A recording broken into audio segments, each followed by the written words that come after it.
Hello, welcome to Lawrence Valdez Horsemanship with the Natural Approach. Today we are answering questions. Last week in our video series, we asked you guys to get a little more involved and to ask what questions and inform us on exercises and tools that you would like us to give back to you. We were very excited for the response that we got, and thank you very much. Our previous video to this was going from a slower speed or a slower gait to a faster gait. And I talked about how locking your elbows in, a lot of these things overlap and apply to several different exercises. The first thing that we're going to talk about today is collection. This particular video is answering a question to someone that said, can you talk about collection? Yes, collection is very important. Collection basically is having your horse's back rounded like this in a convex instead of a concave. And that starts with breaking at the poll, the neck, and the head, down through the back and loin and into the rump. It's a weight thing. You want collection to go, you want the weight to go from the forequarters to the hind end. Because this is where they work. This is their motor. If they're heavy on the front end, they're not going to be collected. You want to transfer that weight from here to here. And you do that by doing little exercises by standing here. Number one, go back to the basics. Make sure your horse is soft. Collection and gait transition is all about being soft in the face, the neck, and the shoulders, and your legs, right and left. So I like to go down my rein, close each finger individually, and pull to my knee.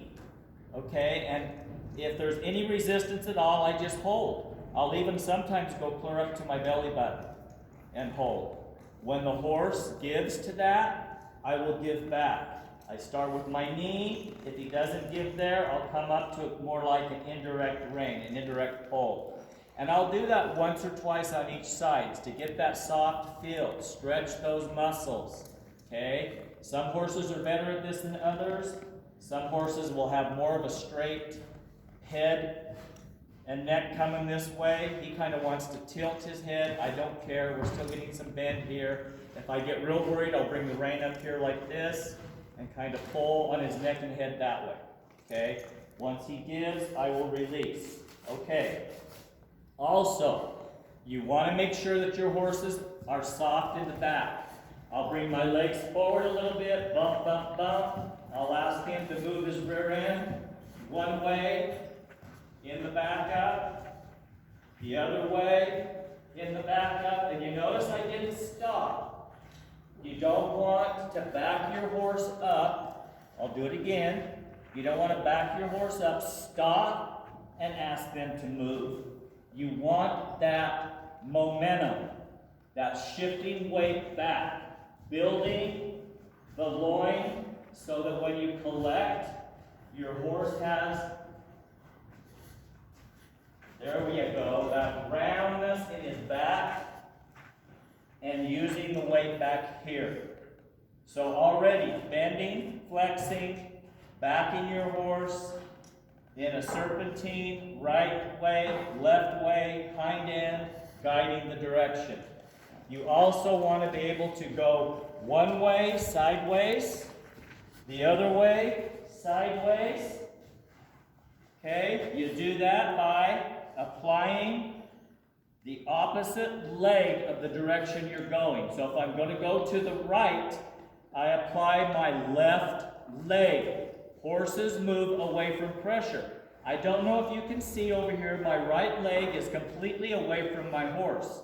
You do not want to apply pressure with your left leg and keep your right leg up against your horse because that's a double cue. Again, if I want to go to the left, I use my right leg. I look the direction I'm going, take my left leg off. So you want to make sure your horses can do that pretty good before you move on to your rail exercises and ask for collection. So I'm going to just kind of bounce now over here to the rail. I'm going to ride double-handed. I'm going to ask my horse to break at the pole, bring his neck and head down, and I'm going to ask him to move, transferring the weight from the front end to the hind end by squeezing with my legs. You notice my legs are back further than they would normally be. Normally, my legs would be right here, but I bring my legs back. And you can see he wants to bring his neck and head up because he's not quite sure what I'm going to do. He's trying to outguess me here. Are we going to do a rollback? Or are we going to do a turnaround? Whatever.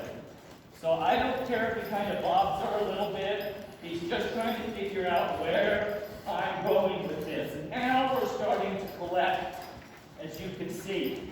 He started to relax his neck and head, less body. I'm asking him to move out a little bit more. Okay? I'm locking my elbows up to my side so that I'm not going here and here. It's very important that you squeeze with your legs, lock your hands and elbows. You can tweak your horse by moving your fingers and your wrists, not your arms. Okay? And then you can also transition into a lope. Very nice transition. You can see the collection. You can see the roundness. Okay? That's what you want. You want the weight transferred back here. You want impulsion, not compulsion. There's a difference. Okay? You want to be impelled. Move forward with collection, a nice round back. You can see the more that we did that, the more he relaxed in his neck and head and face, and the lower his neck and head got, and the more collected we became. Once again, it was not here to release or here to release. Your horse has to meet you halfway.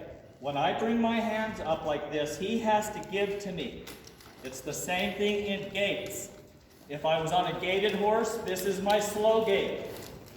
This is my slow gait. Lock my hands, pucka, pucka, pucka, pucka. But we're not in a gait, we're in a trot. It's the same thing.